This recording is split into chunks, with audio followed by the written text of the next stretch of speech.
ये इतनी समय दरियाबाद गंदगी का अंबार हुआ है। सिर्फ लीपा पोती चल रही है।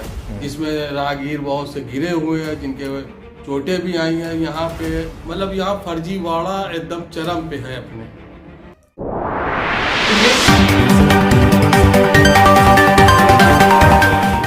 आप देख रहे हैं देश दुनिया से जुड़ी खबरें न्यूज भारत टीवी। संगम नगरी प्रयागराज में चुनावी माहौल है। सभी प्रत्याशी अपनी ताल ठोक रहे हैं। इस वक्त हर पार्टी अपने अपने प्रत्याशी भी उतार रही है और एक एक वार्ड से कई दावेदार, एक एक पार्टी से कई दावेदार अपनी दावेदारी ठोक रहे हैं। लेकिन ज्यादातर लोग यही कह रहे हैं कि हमको लड़ना है चुनाव, ठीक है, विकास के लिए। आप किन किन मुद्दों के साथ अपने चुनाव में इस वक्त खड़े हो रहे हैं? जैसे आप लोग, सबसे पहले मैं आप पत्रकार बंधुओं का स्वागत करता हूं जी। जैसे अभी आप पीपल चौराहे से अंदर आए होंगे जी। तो यहाँ की टूटी फूटी गलियां नालियां आपने देखी होंगी जी। पूरे जोगी घाट में कूड़ा नहीं उठता जी। ये इतनी समय दरियाबाद गंदगी का अंबार हुआ है। अच्छा, तो ये तो हो गई ये आम बातें जो सभासद करवाते आ रहे हैं। पूर्व में सभासद ने क्या काम नहीं करवाए हैं जो अब आपको लड़ना है? देखिए 2017 में जब चुनाव हुआ था जी, तो यहाँ से मरहूम एहतेशाम चच्चा चुनाव लड़े थे, जिनका इंतकाल हो गया था। जी। फिर उसके बाद यहाँ 1.5 साल चुनाव नहीं हुआ। 2020 में यहाँ उपचुनाव हुआ, जिसमें हमारे फसाहत भाई जी यहाँ से चुनाव जीते जी और कामयाब हुए। जी। मगर काम के नाम पे आप पूरे मोहल्ले में देख सकते हैं, टहल सकते हैं। ये अभी LNT का यहाँ पे पाइपलाइन पड़ा हुआ है, ये सिद्दीक पान वाले की रोड पे पिछले 3 महीने से गड्ढा पड़ा हुआ है। अभी तक उस गड्ढे की पैचिंग नहीं हो रही है। पिछले 1 हफ्ते से उस पैचिंग के काम पे सिर्फ लीपा पोती चल रही है, जिसमें राहगीर बहुत से गिरे हुए हैं, जिनके चोटें भी आई हैं। यहाँ पे विकास के नाम पे कुछ नहीं हुआ।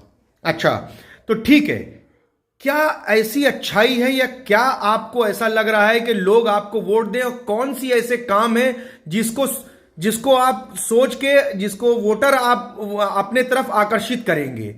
मतलब वो कौन सी ऐसी चीज है जो वोटर आपसे आकर्षित हो जाएं और आपको वोट दें? देखिए, मैं अपने दरियाबाद की आवाम से ये गुजारिश करता हूँ कि वो एक ऐसे आदमी के चुने। मैं पहले आपको बताना चाहता हूँ, मेरे वालिद यहाँ पे पिछले 4 बार से पार्षद थे, जो अभी वो मरहूम हो चुके हैं। उनका काम सभी ने देखा है। मैं बस अपने वालिद के काम को आगे बढ़ाने के लिए आपके बीच में, लोगों के बीच में आ रहा हूँ। मैं अपने पूरी ताकत से काम कराऊंगा, ईमानदारी से काम कराऊंगा। मैं देखिए वो प्रत्याशी नहीं हूँ कि मैं 10% और 15% लूंगा। मैं पहले कह देता हूँ कि अगर मैंने कभी किसी ठेकेदारों से या किसी भी चीज का पैसा लिया तो क्षेत्र की जनता मेरा कॉलर पकड़ सकती है। बिल्कुल।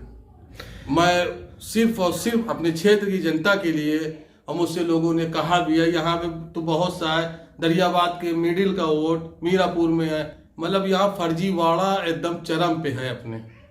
जनता की हर वार्डों से बहुत शिकायतें रहती हैं। क्या लगता है आपको कि आपके वार्ड में काम नहीं हुए हैं या हुए हैं? बताइए। देखिए, इस बारे में मैं बहुत ज़्यादा नहीं कहूँगा, आप क्षेत्रीय जनता से पूछ सकते हैं। आप यहाँ की एक एक गली में, एक एक रोड पे घूम सकते हैं। देखिए, आप हमसे बेहतर जानते हैं। आप इसमें खूब घूम के सर्वे कर लें कि यहाँ पे कितना विकास हुआ है। विकास के नाम पे सिर्फ यहाँ लोगों को ठगा गया है। ठीक है, अब आप जनता से क्या अपील करना चाहते हैं? हम अपनी दरियाबाद की सम्मानित जनता से ये अपील करना चाहता हूँ कि वो जब वो महापर्व आए, वोट का महापर्व आए, नगर निगम चुनाव की जब डेट आए, तो वो सोच के समझ के जाति धर्म से ऊपर ऐसे लोगों को चुने जो हमेशा उनके बीच में रहे। ये नहीं कि आज नहीं ना, कल नहीं ना, परसों नहीं ना। ऐसे लोगों को चुने, ऐसे लोग को चुने जो क्षेत्र में 24 आवर रहे। ठीक। मेरा नाम मोहम्मद मुशारिफ मुस्लिम, पूर्व पार्षद मोहम्मद मुस्लिम के बेटे। मैं दरियाबाद में सारी जनताओं से ये निवेदन करता हूँ कि वो ऐसे आदमी को चुने जो सुख दुख में उनके साथ खड़े हों। मैं आपके थ्रू अपनी जनता से कहना चाहता हूँ, अपनी माताओं से, अपनी बहनों से कहना चाहता हूँ कि मैं उनके साथ 24 आवर उनके बीच में रहूँगा, उनके लिए लड़ूंगा, उनके लिए काम करूँगा, उनके लिए सब करूँगा। ठीक है, एक छोटा सा सवाल है, इस बार आप उन जनता के जो अपने वार्ड में हैं उनको कैसे रुझाएंगे जो परिसीमन में इस बार चेंज हुए हैं? देखिए, ये मैं कहना चाहता हूँ कि ये दरियाबाद में परिसीमन में कोई छेड़छाड़ नहीं हुई। चौहद्दी जैसे 2017 में थी, जस्ट ऐसे ही है, मगर यहाँ पे इतना खिलवाड़ हुआ है वोटर लिस्ट में, क्षेत्र में इतना खिलवाड़ हुआ है। 2022 में जो रैपिड सर्वे हुआ था उसको यहाँ नहीं माना गया है, उसको आधार बताया गया कि यहाँ की सीमाओं में कोई छेड़छाड़ नहीं हुआ।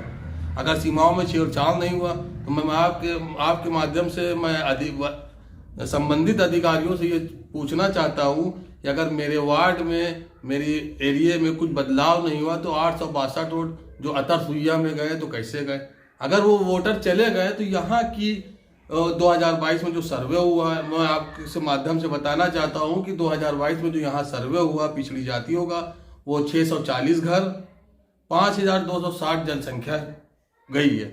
मगर चूंकि यहाँ पे संबंधित अधिकारियों ने ये जानकारी दी कि आपके वार्ड में कोई बदल नहीं हुआ, तो इसलिए एज इट इज 2017 में जितना गया था, आज 2017 में भी रैपिड सर्वे यहाँ नहीं हुआ, सिर्फ कागजी कार्रवाई पूरी करी गई है।